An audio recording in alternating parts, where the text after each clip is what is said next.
बिस्मिल्लाहिर्रहमानिर्रहीम। अस्सलाम वालेकुम। Live with doctor Shahid Masood के साथ मैं हूं सुमेरा सलीम। नाज़रीन, वज़ीर आज़म शहबाज शरीफ साहब आज़रबाईजान के यौम फ़तह की तकरीब में शिरकत के लिए बाकू पहुँच गए हैं, जहाँ पर उनकी अहम मुलाकातें भी होंगी। जबकि मुल्क के अंदर 27वीं आईनी तरमीम पर सियासी सरगर्मियाँ तेज़ हो गई हैं। मुख्तलिफ जमातों ने मुजव्वज़ा तरमीम के मुसव्वदे पर अपने अपने मौक़िफ़ भी पेश किए हैं। पीपल्स पार्टी, JUI और PTI ने तरमीम के मुख्तलिफ नुकात पर तहफ़्फ़ुज़ात ज़ाहिर किए हैं, जबकि हुकूमत की जानिब से मुशावरत का सिलसिला जारी है। इसके अलावा भी दीगर मौज़ूआत पर आज हम गुफ्तगू करेंगे। वीडियो लिंक पे हमारे साथ मौजूद हैं डॉक्टर शाहिद मसूद। अस्सलाम वालेकुम डॉक्टर साहब। वालेकुम जी, आपको भी डॉक्टर साहब, PTI, JUI और पीपल्स पार्टी के एतराज़ात की रोशनी में क्या मौजूदा हुकूमत आईनी तरमीम को मुतफ़िका तौर पर मंजूर करवाने में कामयाब हो सकेगी? तरमीम हो जाएंगी, कोई इशू नहीं है इसमें। सही। और मैं नहीं समझता कि ये सारी जो है ना, ये इरेलीवेंट सी बातें हैं। तरमीम उसकी शिट कौन सी, किस में क्या होगा, ये इरेलीवेंट बातें हैं। और ये बातें जो हैं, ये 2-4 दिनों के अंदर, जो मैं बात हमेशा कहता हूँ, तो सिस्टम एक पूरा जो 1985 का सिस्टम है, 1985 का सिस्टम वो जी। कोलैप्स, पॉलिटिकल ऑर्डर कोलैप्स होता नजर आएगा आपको। वो जो ज़ियाउल हक साहब के ज़माने में, वो 2025 तक वो मुल्क को आगे ले जाने में नाकाम रहा है मुकम्मल तौर सही। पर। अब उसमें सियासी जमातें आगे कैसा रोल प्ले करती हैं, कितनी क्या हैं, मतलब 100 से ज़्यादा मुस्लिम लीग हैं, आपको पता है, इलेक्शन कमीशन ऑफ पाकिस्तान में, जो मैं हमेशा बात कहता भी हूँ। जी। तो वो अल्टीमेटली एक पॉलिटिकल ऑर्डर जो है वो पाकिस्तान में ख़त्म है। और वो पॉलिटिकल ऑर्डर ये है कि आप जिस पार्टी में हैं, तो इस पार्टी से उस पार्टी में, मैं कोई बात इस वक्त करना नहीं चाह रहा सियासी जमातों के हवाले से। लेकिन सियासत तो बहरहाल एक मुकद्दस फरीज़ा है। लेकिन हमारे यहाँ तो सियासत किस तरह से हो रही है, मैं इस पे अब क्या तबसरा करूँ। तो अब उसमें यह है कि अवाम को क्या मिलता है इसमें। मेरा तो एक इसमें स्टांस ये रहा है हमेशा, और वो रहा है कि मईशत के हवाले से, कि मईशत जो है वो आज की दुनिया में सिक्योरिटी है। जी। और मईशत को अगर आपने मजबूत करना है, तो आप को मईशत को एज अ सिक्योरिटी लें, और मईशत को एज अ सिक्योरिटी लें। और हमें लेना चाहिए एज अ पाकिस्तानी। और हमें जो है वो आने वाले दिनों में जो इन्वेस्टमेंट्स हैं, अभी अभी भी जो सिक्योरिटी थ्रेट्स हैं, अगर आप उनके पीछे जाएं, हर सिक्योरिटी थ्रेट के पीछे, जी। हर जो टेररिस्ट पकड़ा जाता है, अब उसको होता क्या है कि एक तो ये होता है कि, मतलब है कि आपको क्लियर कट इंडिकेटर मिलते हैं कि भाई इसके पीछे कहाँ से पैसे आ रहे हैं, इसको क्या वो। लेकिन बहुत दफा ऐसा होता है, अक्सरियत अक्सर अक्सर दफा ऐसा होता है कि आप उन जो एलिट्स हैं या जो पावरफुल पर्सनैलिटीज हैं, उन पे आप हाथ इसलिए नहीं डाल सकते क्योंकि वो कहीं ना कहीं वेल कनेक्टेड होते हैं। तो जी। अक्रॉस द बोर्ड अकाउंटेबिलिटी जरूरी है। और जो मैं लफ्ज हमेशा इस्तेमाल करता हूँ कि आप ये जो मेगा करप्शन, और जो अक्रॉस द बोर्ड इसमें ये इंपॉर्टेंट है। और उसमें जो है, इसको अगर हम अकाउंटेबिलिटी को जोड़ेंगे, हम इकोनॉमी के साथ, और इकोनॉमी को हम जोड़ेंगे सिक्योरिटी के साथ, जी। तो फिर ये सोशल अनरेस्ट भी खत्म होगा। सही। फिर उसके नतीजे में जो है इन्वेस्टमेंट्स भी आएंगी। फिर उसके नतीजे में लोगों के लिए आगे मौके भी बढ़ेंगे, नौजवानों के लिए और आम लोगों के लिए। क्योंकि आने वाले दिनों में, मैं ये बात अक्सर अक्सर कहता रहता हूँ, दोबारा कह रहा हूँ कि जॉब्स ऐसा सच नहीं होंगी, रोजगार होगा। स्किल्स, आपके हुनर काम करेंगे। नौकरियां और ये सारी चीजें जो हैं, ये आर्टिफिशियल इंटेलिजेंस के दौर में और ऑटोमेशन के दौर में ये जॉब्स खत्म होने जा रही हैं ग्रेजुअली। और उसमें मतलब है कि किसने कौन सी डिग्री को क्या ले रहा है, वो अपने खुद, जो जितने हमारे लोग हैं उन सबके पास एक टेलीफोन में तो मौजूद है ना, तो जरा सर्च करें उसमें से, उसमें देख लें कि कौन कौन सी डिग्रियां और कौन कौन से जो जॉब्स हैं वो ले ऑफ होने जा रहे हैं। तो बात यह है कि ये आने वाले दिनों में तो हुनर काम करेगा, सिर्फ जी। हुनर आपका। तो उसमें यह है कि अब अगर इन्वेस्टमेंट्स आनी है बाहर से, अच्छा बड़ा रोल प्ले करना है उसमें, आपकी जो पूरे रीजन में हो रहा है। जी। मैं ये कितने सालों से कह रहा हूँ कि पाकिस्तान में आइंदा जो भी कुछ होगा, वो खित्ते और दुनिया के हालात और वाकयात तय करेंगे। उसमें ये अंदर की पॉलिटिक्स मुकम्मल इरेलीवेंट हो जाएगी, जी। मुकम्मल इरेलीवेंट हो जाएगी। सिर्फ पाकिस्तान बतौर पाकिस्तान, उसको आगे बढ़ना होगा, और एक रियासत के तौर पे हमें बढ़ना होगा। बाकी सारी चीजें इरेलीवेंट हो जाएंगी। अब इसमें इन तरमीम में जी। पब्लिक के लिए क्या होना चाहिए, मेरा ख्याल है पब्लिक के लिए एक चीज होनी चाहिए कि उनके लिए मौके आगे बढ़ने के हों और उनको ये एलीट कैप्चर से उनकी जान छूटे। अब हर साल हम डिस्कस करते हैं ये लफ्ज एलीट कैप्चर, एलीट कैप्चर। जो क्या है एलीट कैप्चर? यही है ना कि वो चंद लोगों ने सारा कंट्रोल रखा हुआ है और उसके नतीजे। लेकिन अब चूंकि दौर तब्दील हो रहा है, अब आपका सोशल अनरेस्ट भी सिक्योरिटी में आता है कि लोगों के अंदर बेचैनी क्यों है, लोग परेशान क्यों हैं, रिश्वतें देनी पड़ रही हैं। ये तो मेरा ये ख्याल है कि ये मैं उम्मीद करता हूँ, मैं दुआ करता हूँ कि आने वाले दिनों में इन तरामीम में से जो भी कुछ हो मुल्क के लिए बेहतर निकले। एलिट एलिट कैप्चर खत्म हो। पॉलिटिकल ऑर्डर हमारा खत्म हो चुका है 1950 से। वो किस शक्ल में अब आगे जाता है, कोई जमात उसके साथ है, उसके साथ है, इधर से उधर चले गए लोग, चले गए, वो छोड़े, वही चेहरे, वही खानदान, वही सारे। और जो आगे बढ़ के आते हैं नौजवान या दूसरे मिडिल क्लास के लोग, वो अपनी कोई जगह ही नहीं बना पाते सियासी जमातों में। तो सियासी जमातों को भी रिफॉर्म्स करनी चाहिए। वो करेंगी कैसे, वो मैं अब लंबी डिटेल में सही। मैं ये समझता हूँ कि जो खत्ते के हालात और वाकयात हैं, रीजन में जो कुछ हो रहा है और जो दुनिया में हो रहा है, और पाकिस्तान, मैं हमेशा ये बात कहता हूँ और काफ़ी अरसे से मैं ये बात कह रहा हूँ कि सफारती महाज पे और सिक्योरिटी के हवाले से पाकिस्तान इस वक्त डिसीजन मेकिंग टेबल पे बैठा है। शायद ही मैंने इतने सालों या दिहाइयों में ऐसा देखा हो कि कोई प्रेशर पाकिस्तान पे नहीं है। पाकिस्तान बिल्कुल इस वक्त अल्लाह का शुक्र है, प्रेशर नहीं है, सवाल इसके कि सिक्योरिटी और इकोनॉमी तो कांस्टेंट थ्रेट्स हैं। और इनमें से कैसे नेविगेट हमने करना है आगे बतौर एक कौम, ये एक चैलेंज है बहुत बड़ा। और मैं उम्मीद करता हूँ कि ये भी कहीं इसमें इन तरामीम में ये भी कहीं होगा जिक्र के सोशल अनरेस्ट कैसे हम कम करें मुल्क। और वो इसी तरह कम होगा कि जब एलिट कैप्चर से हम मुल्क को निकालें। सही। अच्छा, कल मैंने एक बात की थी, मैं आज उस बात को जरा कंटिन्यू करता हूँ। कल मैंने बात की थी कि मैंने वो इस्तेलाह इस्तेमाल सिर्फ इसलिए की थी ग्रेड गेम वाली, क्योंकि वो इससे पहले तारीखी तौर पे इस्तेलाह इस्तेमाल होती रही है जब रशिया इस खत्ते में जहाँ पे हम हैं। अच्छा, खत्ते से मुराद ये है कि एक बहुत बड़ा खत्ता है। ठीक सही। है ना, हम पाकिस्तान, ये नहीं कि पाकिस्तान के साथ इंडिया है सिर्फ और पाकिस्तान के एक तरफ जो है ईरान है, अफगानिस्तान है, नहीं, ऐसा नहीं है। पूरा उसमें आप सेंट्रल एशिया को मिला लें, आप उसमें चाहे तो फिर सेंट्रल एशिया आगे कंटिन्यू करता है वो यूरेशिया के साथ। और ये अभी तक तय नहीं हुआ कि जो रशिया है वो यूरोप का हिस्सा है या वो एशिया का हिस्सा है। ये भी एक अजीब सी बात है। जी। और बल्कि ये भी तय नहीं हो सकता कि यूरोप कोई अलग मुल्क है और अलग बर्रे आज़म है, और एशिया कोई अलग बर्रे आज़म है, क्योंकि यूरेशिया का लफ्ज़ इस्तेमाल होता है क्योंकि आपस में कनेक्टेड है वो लैंड मास के हवाले से। तो ये बहरहाल मैं डिटेल में जाए बगैर जो है, मैं आपको सिर्फ ये बताऊं कि कल जो मैंने बात की थी ग्रेट गेम के हवाले से, तो मैंने वो चूंकि यहाँ पे खेला गया माजी में, रशिया और बरतानिया ने वहां से ये लफ्ज निकला था ग्रेट गेम का। जी। अब मैंने इसलिए बात की कि सेंट्रल एशिया में, अभी सेंट्रल एशिया बिल्कुल, ये बिल्कुल अफगानिस्तान के साथ सारे अगर अफगानिस्तान के आप चले जाएं नॉर्थ में, तो फिर सारी सेंट्रल एशियन स्टेट्स आती है ना, जो जी। कल भी मैंने बात की थी। तो उसमें अब उनके जो सरबराहान हैं यहाँ पर, ये उनके सरबराहान ने मुलाकात की है प्रेसिडेंट ट्रम्प से। जी। अच्छा, अब ये पूरा जो इलाका, ये मैंने कल आपको बताया था कि ये जो काजाकिस्तान है ये दुनिया का 50% यूरेनियम पैदा कर रहा है। जी। ठीक है, काजाकिस्तान और उज्बेकिस्तान को मिला उज्बेकिस्तान लें मिला आप। लें। ठीक है, काजाकिस्तान 40% पैदा कर रहा है। और ये क्रिटिकल मिनरल्स से हट के, ये मेटल्स की बात हो रही है, क्रिटिकल मिनरल्स तो बेशुमार यहाँ पे मौजूद हैं, जी। बेशुमार मौजूद हैं इन रियासतों में। अब प्रेसिडेंट ट्रंप ने कल जो है वो इन पांचों वस्ती एशियाई रियासतों के जो सरबराहान हैं उनके साथ उन्होंने मुलाकात की। और उसमें जो है वो मैं अगर आपको सिर्फ ये बताऊं कि जो उसमें जो ताजिक प्रेसिडेंट वहाँ पे मौजूद थे, इमावलाई रहमान जो हैं, तो उन्होंने ये कहा कि बिल्कुल यहाँ पे क्रिटिकल मिनरल्स मौजूद हैं। प्रेसिडेंट ट्रंप ने फिर उसमें शाहराह रेशम का भी जिक्र किया। अभी कितनी इंटरेस्टिंग बात है, उन्होंने शाहराह रेशम का जिक्र किया, सिल्क रोड। उन्होंने कहा एक जमाने में तो इस पूरे एरिया में जहां पर आप मौजूद हैं, इसको तो शाहराह रेशम मशरिक और मगरिब को मिलाती थी। और मैं पहला अमेरिकन प्रेसिडेंट हूं जिसको इस जगह की इंपॉर्टेंस का पता चला है। मुझसे पहले तो किसी प्रेसिडेंट ने शाहराह रेशम का जो इलाका है उसको कभी पढ़ा ही नहीं हिस्ट्री में।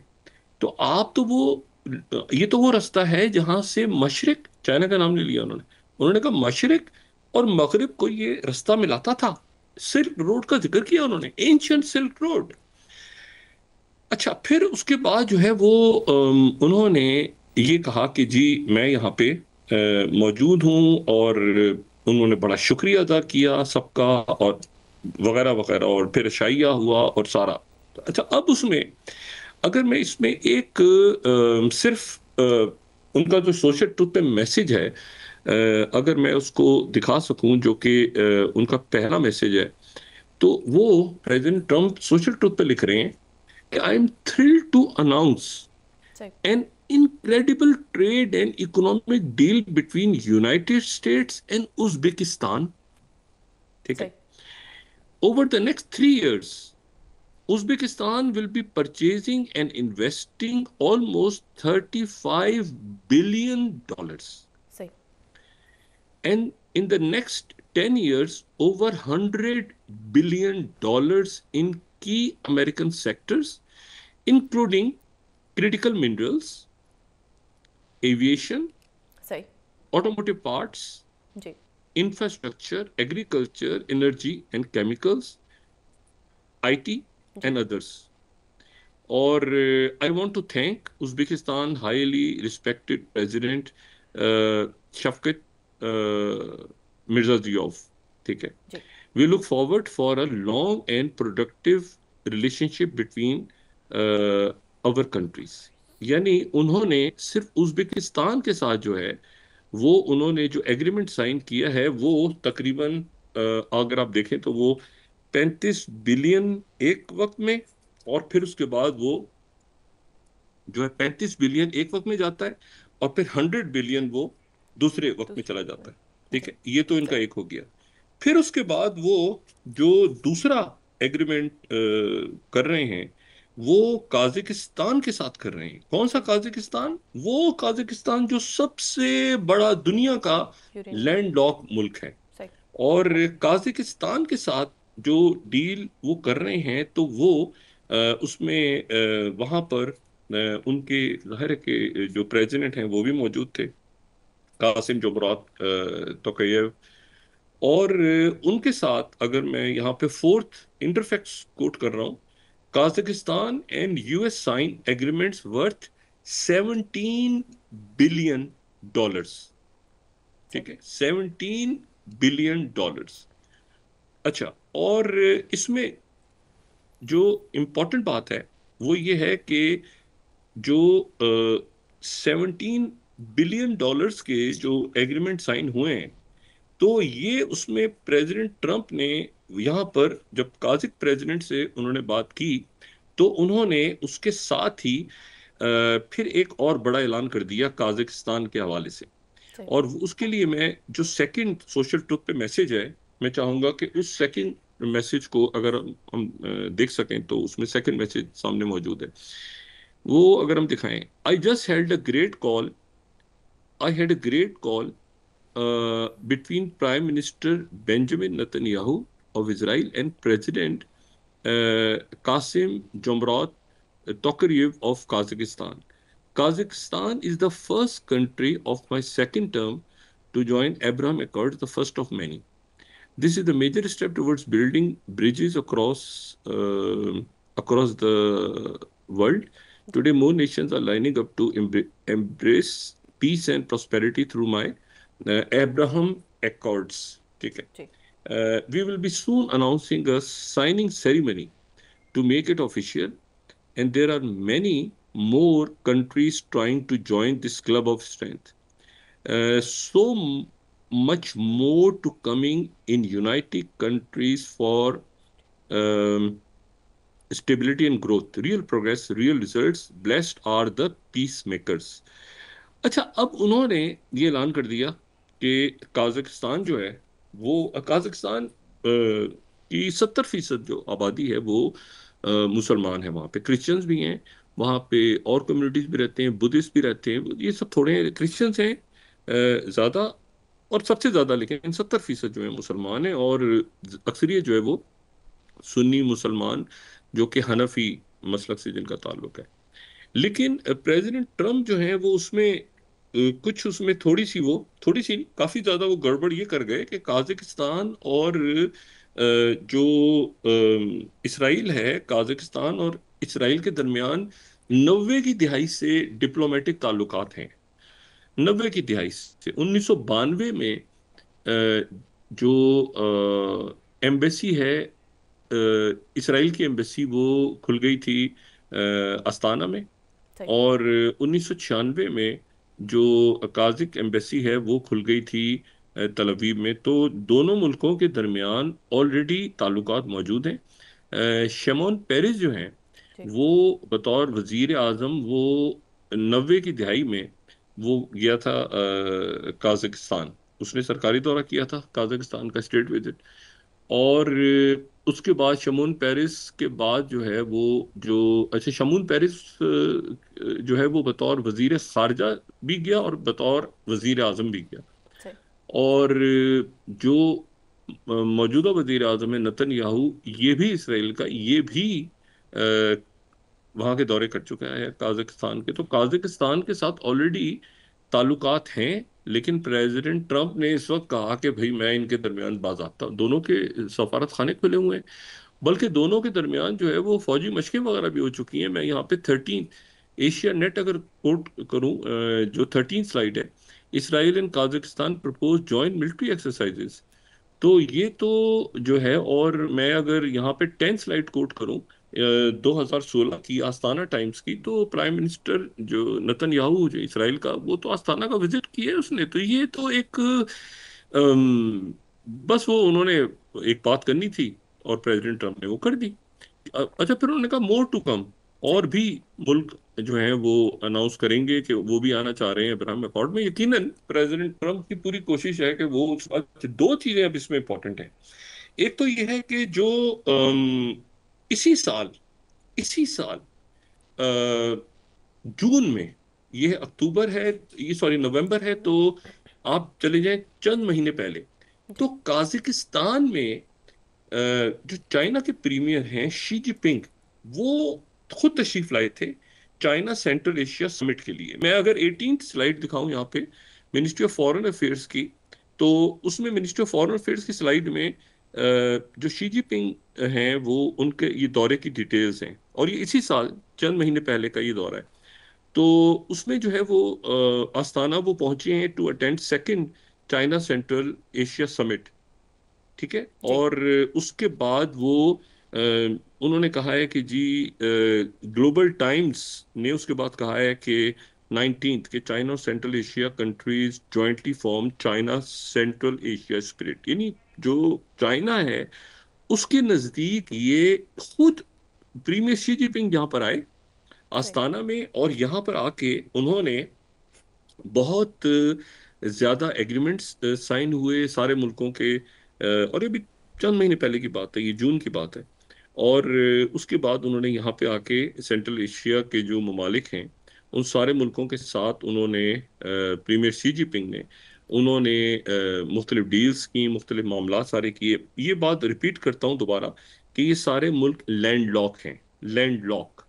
और इनमें जो कैस्पियन को एक झील के तौर पे लें, जी। क्योंकि कैस्पियन, अच्छा कैस्पियन को मिक्स ना करें ब्लैक सी के साथ। वो ब्लैक सी अलग है, वो जहाँ यूक्रेन वाला फटा चल रहा है उसको अलग है, ये कैस्पियन सी अलग है। ठीक है ना, ये तो एक लेक है बिल्कुल।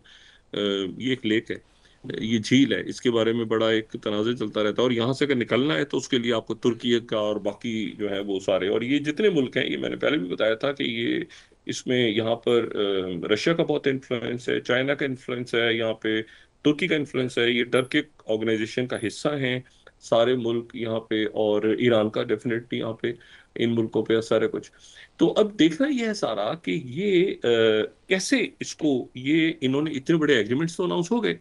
प्रेसिडेंट ट्रम्प ने उसके बाद एक इशारा दिया कि सही। मैं आने वाले दिनों में मैं यहाँ पर जो है वो हो सकता है कि इन मुल्कों का दौरा करूं। उन्होंने कहा कि मैंने बड़े बड़े जो हालिया अरसे में बड़े मुल्क हैं और दुनिया के बेशुमार ममालिक, उनके साथ मैंने जो है आके काम किया है। फिर उन्होंने ये भी बड़ी इंटरेस्टिंग बात की। उन्होंने कहा ये जो इन्वेस्टमेंट्स हो रही हैं यहाँ पे अमेरिकन कंपनीज आके इन्वेस्ट करेंगी। ठीक है, आप यहाँ पे इन्वेस्ट करेंगे और ये पैसा असल में वो नहीं, वहां के लोग नहीं दे रहे।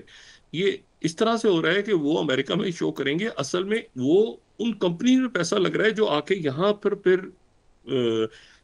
उसके बदले में काम करेंगे। इस सही। तरह से वो कुछ एग्रीमेंट है। बज़ाहिर आपको ऐसा लगेगा कि ये मुल्क शायद अमेरिका को पैसा दे रहे हैं, ऐसा नहीं हो रहा है। ये किया प्रेसिडेंट ट्रंप ने इसको ऐसे शो है ताकि दुनिया पे ये शो हो कि भाई ये इन मुल्कों ने भी मुझे पैसा दिया है। हालांकि हो बिल्कुल ये ऑपोजिट है। ताजिकिस्तान और उज्बेकिस्तान क्यों 100 बिलियन डॉलर्स देंगे, ऐसा नहीं है।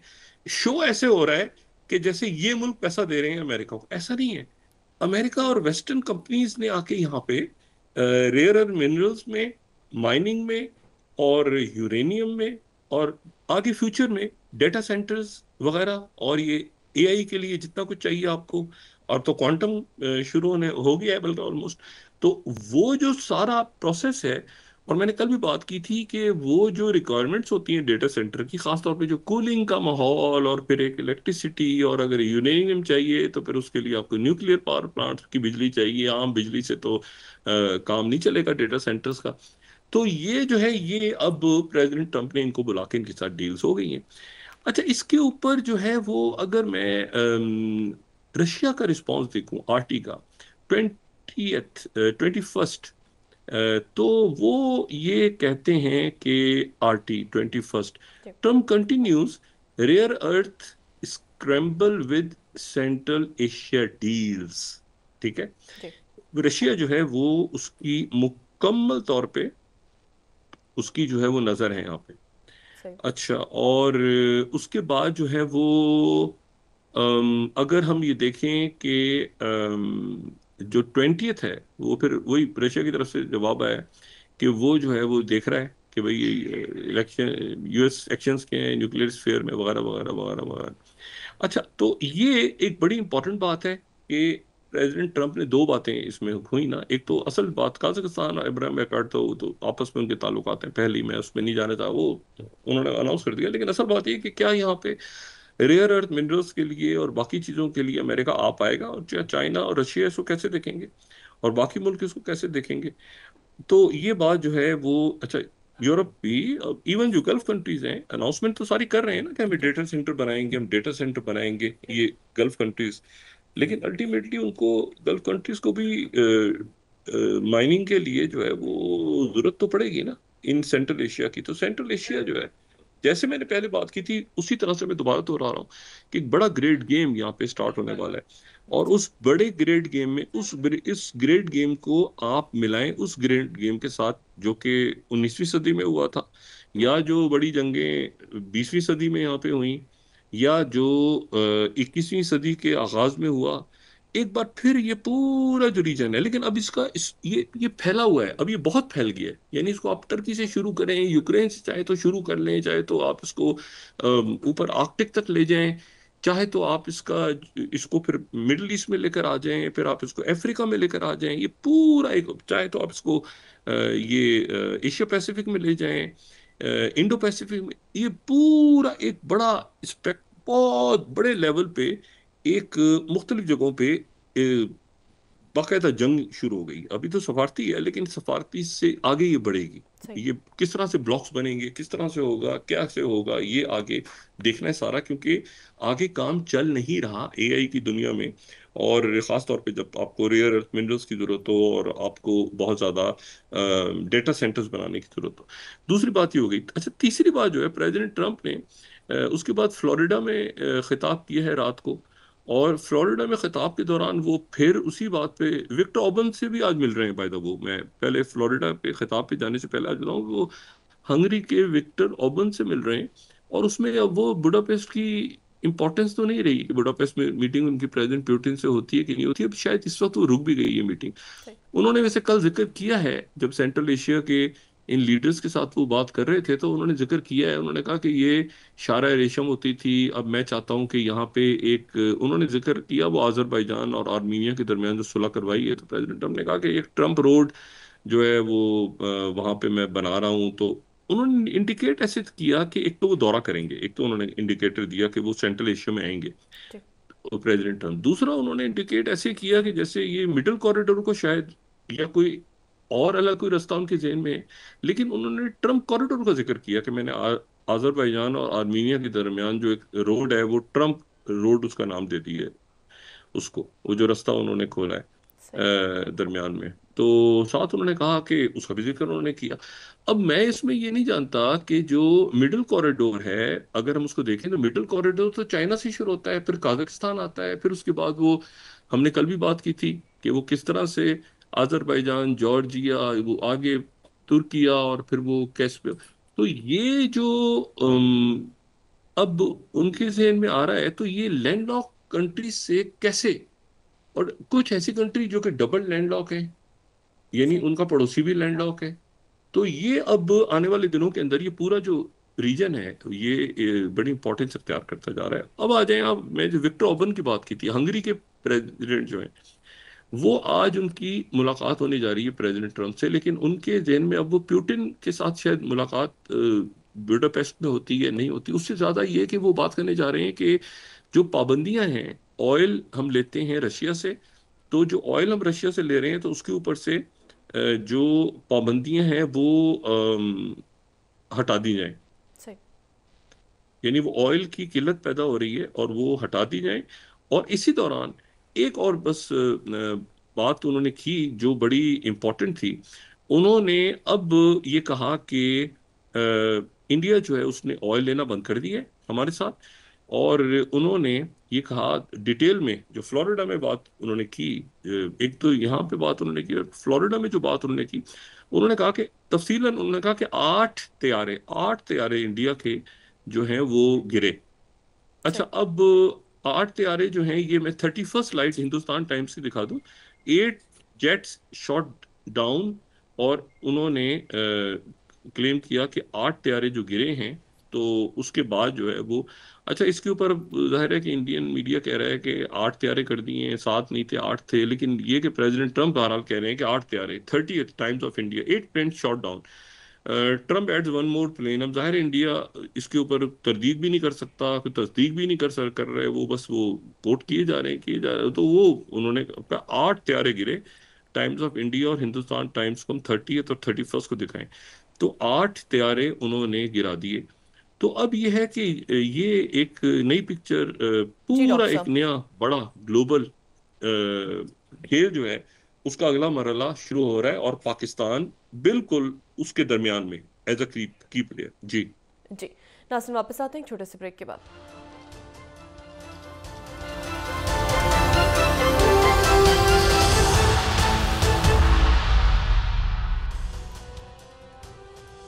वेलकम बैक नाज़रीन। डॉक्टर साहब, वज़ीर-ए-आज़म शहबाज शरीफ साहब की जो अज़रबैजान के सदर से मुलाकात हुई है, इसको आप कैसे देखते हैं? जबकि बिलावल भुट्टो ज़रदारी साहब ने कहा है कि सूबों के फंड करने की जो है उसको हर सूरत मुखालफत की जाएगी।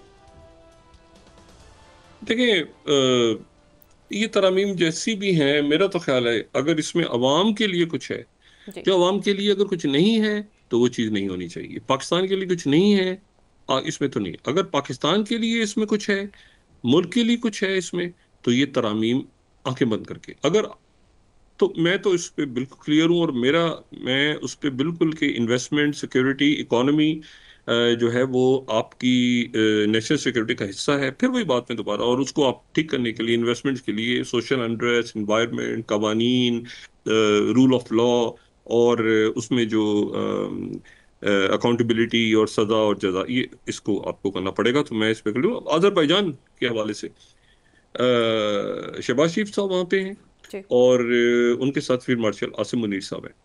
अजरबैजान का दौरा बड़ा इंपॉर्टेंट इसलिए है कि ये 8 नवंबर 2020, 8 नवंबर 2020 को जो निगोर्नो काराबाख के हवाले से जो एक फैसला कुन जंग हुई थी अजरबैजान और आर्मीनिया के दरमियान, ठीक है, इसको हम, मैं तो इस प्रोग्राम में कवर कर चुका हूँ 2020 के, क्योंकि उसकी वजह ये है कि वो उस जंग के एक हिस्से में मैं वहां पर मौजूद था, उस निगोर्नो काराबाख में नहीं, यानी उसके एक साइड से मैंने सही। इस जंग को देखा है, या अजरबैजान कह लें, या कहीं दरमियान में कहीं मैंने देखा है इस जंग को। ये वो जंग है जिसकी कोई आपको इसकी कोई विजुअल्स नहीं मिलेंगे आपको, यानी किसी किस्म के वहां से। मैं ये बात बड़े बावसूख अंदाज में इसलिए कहता हूँ, क्योंकि मुझे वहां पर सिर्फ इतना कोई आपको विजुअल्स नहीं मिलेंगे कि वहां पे कैसे लड़ाई हो रही है, कैसे हो रहा है, क्या कुछ हो रहा है। मैंने फर्स्ट टाइम अगर ये जो वेपन्स हैं, जो जी। हाई टेक वेपन्स वो इस्तेमाल होते देखे हैं किसी जंग में हालिया सालों में, तो वो मैंने ये निगोर्नो काराबाख की 2020 की जंग में बिल्कुल इजाजत नहीं थी। टेलीफोन या कैमरा तो आप छोड़ दें, लेकिन जो लेटेस्ट वेपन्स इस्तेमाल हुए, और दूसरी बात, पाकिस्तान की उसमें क्या इंपॉर्टेंस है? जी। पाकिस्तान की उसमें इंपॉर्टेंस ये है कि पाकिस्तान आजरबाईजान के साथ था। ठीक। पाकिस्तान आजरबाईजान के साथ था बिल्कुल उसी तरह, यानी सिर्फ सिफारती महाजों पे नहीं, कई हवाले से सिक्योरिटी के मामला पे भी, सिक्योरिटी के हवालों से पाकिस्तान वहां पे मौजूद था। और आजरबाईजान के साथ पाकिस्तान मौजूद था, और पाकिस्तान ने दो मुल्कों को नहीं तस्लीम किया आज तक। तीन मुल्कों को पाकिस्तान नहीं मानता, एक तो दायरे ताइवान को तो आप साइड पे फेंके ना, जी। बाकी दो मुल्कों को पाकिस्तान नहीं मानता, एक उसमें इसराइल है और दूसरा आर्मीनिया है। और वो आर्मीनिया को इसलिए नहीं मानता कि अजरबैजान को मानता है, और तुर्की, चूंकि अब देखिए ना, आप एक मुल्क को मानते ही नहीं है इस बेस पे, आपके स्ट्रेटेजिक ताल्लुकात की नौयत देखिए कैसी है तुर्की के साथ और अजरबैजान के साथ, जी। कि आप एक मुल्क को, आपके आप नहीं जा सकते आर्मीनिया, ठीक है, आर्मीनिया को तस्लीम ही नहीं करते। लेकिन अब अगर इनके दरमियान सुलह होती है, तो फतह जो हासिल की पाकिस्तान ने, आजरबाईजान आपका स्ट्रेटेजिक पार्टनर, आप उसके साथ जंग में, और उससे बड़ा एक मामला बड़ा अजीब सा था, क्योंकि सीएसटीओ का मेंबर जो है वो तो आर्मीनिया भी था। आर्मीनिया इंतजार करता रह गया कि रशिया, प्रेसिडेंट पुतिन ने अजरबैजान के ऊपर हाथ रखा, ठीक है, और वो उसके नतीजे में वहां पे एक अजीब क्यास फैल गया, उनके पीएम अगेंस्ट हो गए, हंगामे फैल गए, सब कुछ हो गया, लेकिन वो कंट्रोल हो गया। अब आर्मीनिया अजरबैजान के दरमियान दोस्ती भी रशिया ने करवा दी, जो बाद में प्रेसिडेंट ट्रंप ने भी उसको एंडोर्स कर दिया। तो लेकिन जो फतह हासिल की थी वो 8 नवंबर 2020 को की थी।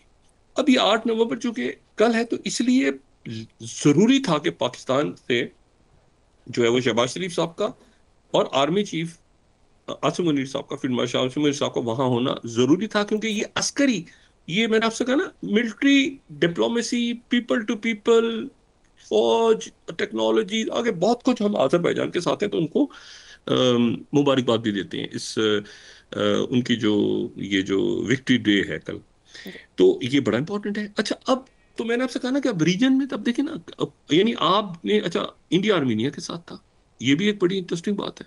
ऐसा नहीं है कि इंडिया आर्मीनिया के साथ था, मुकम्मल इंडिया, आर्मीनिया जो था वो इंडियन वेपन्स यूज कर रहा था।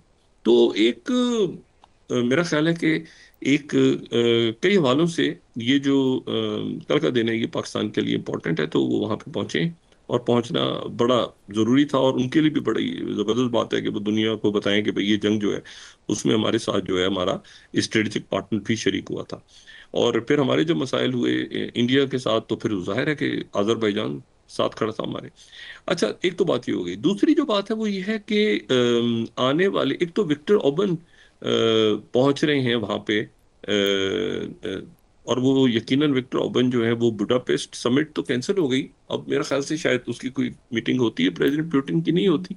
प्रेसिडेंट पुतिन ने तो वेनेजुएला से नाइजीरिया, नाइजीरिया से वो सेंट्रल एशिया, और इधर उधर वो हर तरफ प्रेसिडेंट ट्रम्प एक्टिव है इस वक्त, अमेरिका बहुत एक्टिव है इस वक्त, और चाइना भी, चाइना और रशिया वो तो आराम सुकून से एक लॉन्ग प्ले, जो प्रेसिडेंट ट्रम्प ने कहा कि हम भी लॉन्ग प्ले करते खेलते हैं ना, वो उनको बहरहाल वो अब यहाँ पे इस रीजन में और दुनिया में बहुत कुछ होने वाला है, और पाकिस्तान उसमें सेंटर टेबल पे। दूसरी बात जो प्रेसिडेंट ट्रम्प ने की है आज, वो उन्होंने की है, जो कि मैं अरब न्यूज को कोट कर रहा हूँ, 26। उन्होंने कहा है कि US pushes UN draft resolution banking, अब अमेरिका उसको लेकर आ गया है, जी। ठीक है, यूनाइटेड नेशंस में वो करारदाद पेश हो रही है, जो कि इंटरनेशनल स्टेबलाइजेशन फोर्स को इंडोर्स करेगी, ठीक है। और ये मैं कोट कर रहा हूँ अरब न्यूज, और फिर मैं अनदोलो एजेंसी जो कि तुर्किया की है उसे कोट कर रहा हूँ, 27th, international stabilisation force set for Gaza on the ground very soon. ये बहुत जल्द इंटरनेशनल स्टेबलाइजेशन फोर्स आ जाएगी। ये ध्यान में रखिएगा, तुर्किया उसमें बहुत इंपॉर्टेंट रोल प्ले करने जा रहा है, जी। ठीक है। लेकिन उससे पहले प्रेसिडेंट ट्रंप ने, वो जो उनका ट्रंप प्लान था, उसका अगर आर्टिकल 6 आप देखें, उसका जो पॉइंट नंबर 6 है ना, 20th, जो 20 प्लान प्रेसिडेंट ट्रंप का जो है, उसमें अगर आप जाएं, पॉइंट नंबर 6 हम दिखा सकें, तो जी। पॉइंट नंबर 6 जो है, जिसमें वो बात कह रहे हैं कि यहाँ पे हमास के लोग डिसआर्म हो जाएंगे और डिसआर्म होने के बाद वो बाहर जा सकेंगे और जिस मुल्क में चाहेंगे वो रहेंगे, और इस तरह की बात वो कर रहे हैं सारी। पॉइंट नंबर 6 अगर हमारी टीम दिखा सके, जी।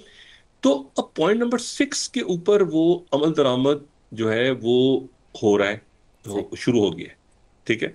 और वो पॉइंट नंबर 6 पे इस तरह से अमल दरामद हो रहा है कि इसमें यहाँ पर मैं कोट कर रहा हूँ जो टाइम्स ऑफ इसराइल का 29 है, कि स्टीव विटकॉफ ने कंफर्म किया है कि अमेरिका इसराइल से कह रहा है अब कि फौरी तौर पे जो इसराइल ने क्या देनी है, एक अमेरिका ये प्लान कर रहा है जो 29 है, इस ड्राफ्ट के अंदर ये है कि जो अक़वाम मुत्तहिदा की तरफ से एक जर्नल एमनेस्टी दी जाएगी तमाम जो वहाँ पे फाइटर्स मौजूद हैं या उनके लीडर्स हैं गजा में, या जो कैदी रिहा होंगे और सारे मरवान बरगूती और सारे, और उनको और उनकी सेफ्टी, फिर एक जनरल उनको एमनेस्टी दी जाएगी।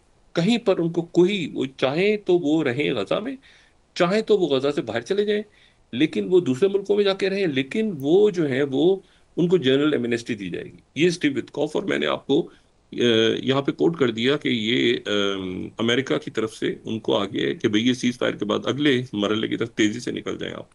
और 28 भी मैं यहाँ कोट करूंगा, अमेरिका ने इसराइल से कहा है कि वो वहां से फौरी तौर पे अब मजीद लोगों को ये जंग वंग सारी खत्म करके और यहाँ से लोगों को, उनके रहनुमाओं को निकलने दें। और जाहिर है कि अब वो यरगमाली भी सारे निकल गए, और स्टेबलाइजेशन फोर्स जब जाएगी तो उससे पहले पहले हमास की जो लीडरशिप है और उनके जो फाइटर्स हैं वो वहां से निकल चुके होंगे। मतलब अरेंजमेंट ऐसे हो रहा है कि स्टेबलाइजेशन फोर्स जब पहुंचे वहां पे, तो वो हमास के लोग या बाकी जो भी वहां पे, उनको डिसआर्म वो नहीं करे, उनको जो है ना वो जरूरत ही ना पड़े वो जो डिसआर्म करने की, बल्कि उससे पहले पहले जो हमास की लीडरशिप है, और ये तय हो गई, हमास की लीडरशिप ऑन बोर्ड है इस पे, जो इनकी मुलाकात हुई थी स्टीव विटकॉफ और जैरेड कुशनर की इजिप्ट में, उसमें ये मामला तय हो गए थे। सही। तो अब इन पे दबाव आ गया है कि ये बाहर निकलें, और स्टेबलाइजेशन फोर्स वो कह रहे हैं कि वेरी सून वो वहां पर पहुंच जाएगी। जी। तो ये बहुत कुछ अब दुनिया में हो रहा है, बहुत कुछ। आप इसको कहीं से भी, चाहे तो वेनेजुएला से स्टार्ट कर लें, चाहे तो आप इसको यूक्रेन रशिया से स्टार्ट कर लें, नेटो से स्टार्ट कर लें, चाहे आप इसको तो आर्कटिक से शुरू कर लें, चाहे तो आप इसको जो नाइजीरिया से स्टार्ट कर लें जो प्रेसिडेंट ट्रम्प कह रहे हैं बात, चाहे तो ब्रिक्स से शुरू कर लें, चाहे तो साउथ चाइना सी से शुरू करें, आप जहां से आप चाहें आप शुरू करें। एक बड़ा ग्लोबल सिनेरियो डेवलप हो रहा है, और पाकिस्तान में आने वाले दिनों में उस पाकिस्तान की बहुत अहमियत है उन सारे मामला से जो ग्लोबल लेवल पे तय हो रहे हैं। जी, जी। बहुत शुक्रिया डॉक्टर साहब। नाज़रीन, इसके साथ ही आज का प्रोग्राम अपने इख्तिताम को पहुंचा। मुझे सुमेरा सलीम को इजाज़त दीजिए। अल्लाह निगहबान। जी डॉक्टर साहब। अपने दोस्तों रिश्तेदारों गिरदोनवाह के लोगों का सब ख्याल रखिएगा। अल्लाह हाफिज़।